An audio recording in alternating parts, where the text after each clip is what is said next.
Well, closely related to that is what's going on in the commodities space, and we have Senior Associate with Financial Derivatives Company, Dumebi Oluwole. Hi, Dumebi. I'm sure you were expecting, I think I heard you have a fly in the White House that listens to President Trump and tells you what he's going to tell us.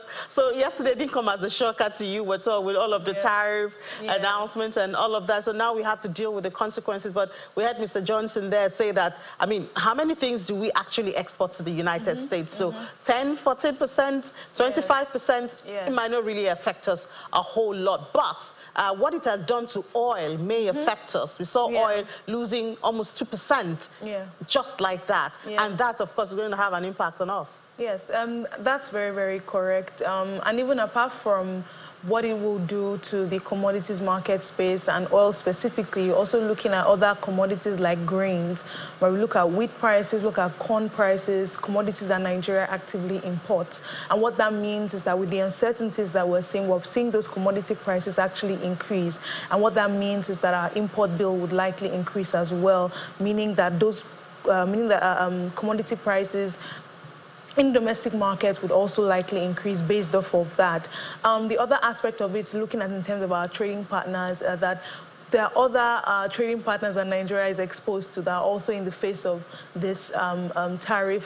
I think top of the list is China. Top of the list is China, definitely. So with the back and forth between the US and China, possibly sluggish demand, and how China would obviously, and how that would impact, other trading partners that China is exposed to, it just simply means that Nigeria could be caught somewhat in between. And not only Nigeria specifically, there are other African countries that will be exposed to this.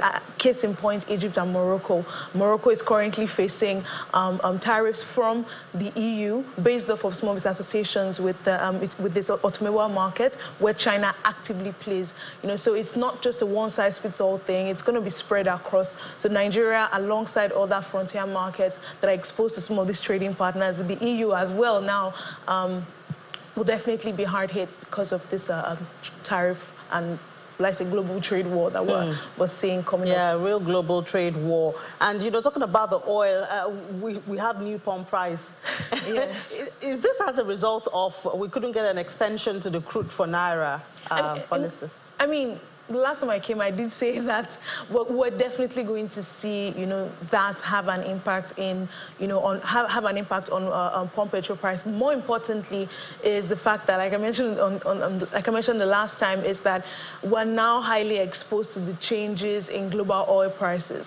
Changes in global oil prices will now be the determining factor of how domestic petrol prices will trend going forward. And that's simply because now we're operating in a completely different market structure.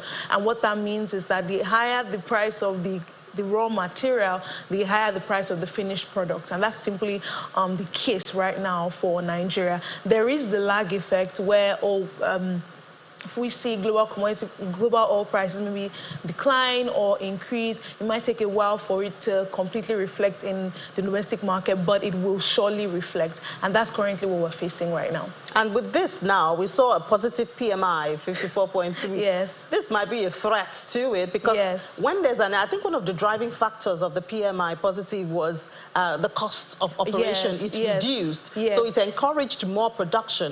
Now with this, that's a threat. Yes, you're very right in that this is a possible risk to that. More importantly is when you look at the companies or the sectors that are actually covered with the PMI, you realize that they're primarily private sector businesses, but more importantly, you also consider the sectors that they're operating in. So we look at manufacturing, trade, agriculture, and then you also look at the size of those companies, and they're pretty much small to medium scale enterprises, and they are definitely highly exposed to some of these shocks that we're seeing and threats. So that's why this is a very potent risk for them.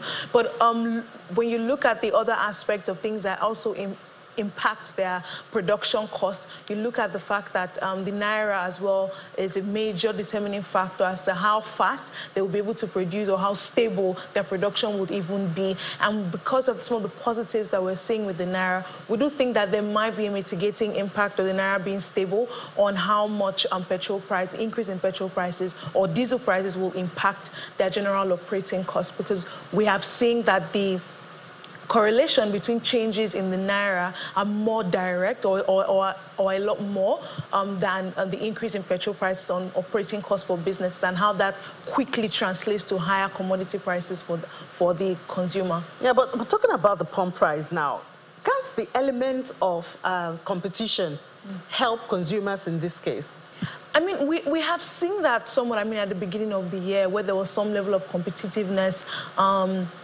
We saw that between the MRS that was, purchasing from Dangote and maybe Mobil, you find that the price was quite different. You see long queues at MRS filling stations, compared to maybe the NNPC or even a Mobil or a Total. And I would say that right now, because almost the two key suppliers, right, to all the other retail marketers are almost selling at the same price, the chances of that market competitiveness, being there or reflecting in the price right now is quite slim.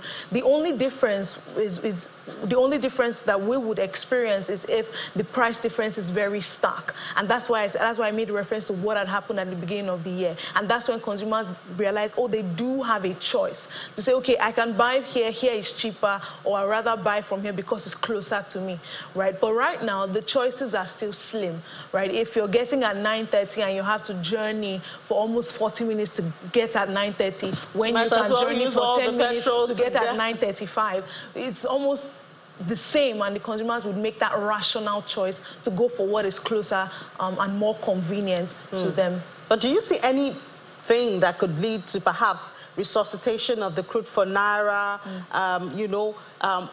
We're expecting more refineries from the government. Yes. Perhaps this would give consumers more options, Yes. to also have different prices. Oh yeah, definitely. I don't think it is dead and gone. I think it's a conversation that will remain ongoing till an eventual compromise or decision is made. We have seen changes with the NNPC board. It is very possible that based off of the new caliber of individuals that we now have within the NNPC, it's very possible that they would obviously want to optimize for profitability and optimize for wanting to sell as much to the Nigerian public, ensuring that prices are stable, there's enough supply. So I do think that those conversations with the Dangote Refinery would likely happen, and happen on a more business-friendly environment, with the consideration that they want to obviously increase supply, increase profitability, and ensure that the people have as much, refined products as possible. On the government side, where we're already seeing some of these refineries, resuscitating,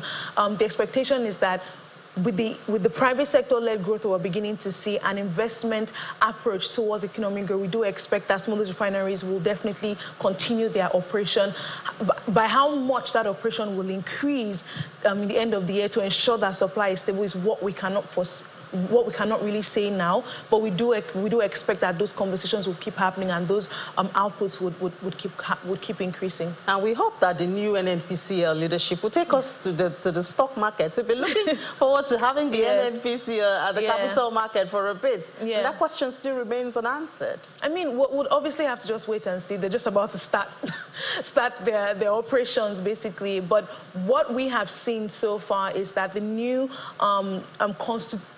the new board, the people that make up the new board, with their qualifications, with the fact that they do have experience, and from the private sector, that has to some extent instilled confidence in the Nigerian oil sector, and this is now coinciding with some of the reforms that we've already seen happening in the upstream side of the oil sector, and now we're seeing this happening on the downstream side. So we're already seeing like some positive sentiments from investors towards Nigeria's oil and gas sector. The expectation is that, or the hope is that this will likely continue. And again, remember the core of the entire reforms towards the oil and gas sector is to encourage investment. The complaint over the years had been that underinvestment had been a plague towards oil and gas sector. So with everything we're seeing now, the expectation is that we should begin to see a bit more increase in investments towards that sector, primarily from private capital. And if that continues, it means that we will definitely see more influx towards that sector. And whether we like it or not, the oil sector is still a major driver of economic growth and revenue for Nigeria. And if that is the case, we should begin to see some positive aspects in terms of oil revenue, oil receipts, and how that would definitely impact things like FAC revenue, foreign reserves, and the general macroeconomic landscape. And this, at the end of the day, is going to also affect how much I use for my food. Talking about domestic commodities, yes. And I wonder where they are now, the prices.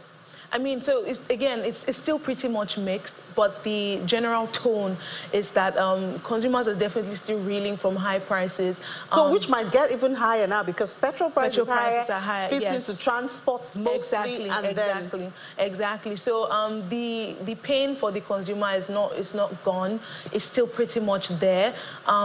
However, we do think that consumers right now in Nigeria are getting more acclimatized to the changes in commodity prices, so that we've seen more adaptive measures in terms of maybe buying in smaller quantity or buying in bulk at maybe you'd have to travel now to my 12. If you're not doing that before, you're doing that now. You know, things like that for people to just encourage or to navigate the strategies for survival. Exactly. All right, Dumebi, thank you so much. Dumebi Oluwole, Senior Associate with Financial Derivatives Company. Thank you. Thank you.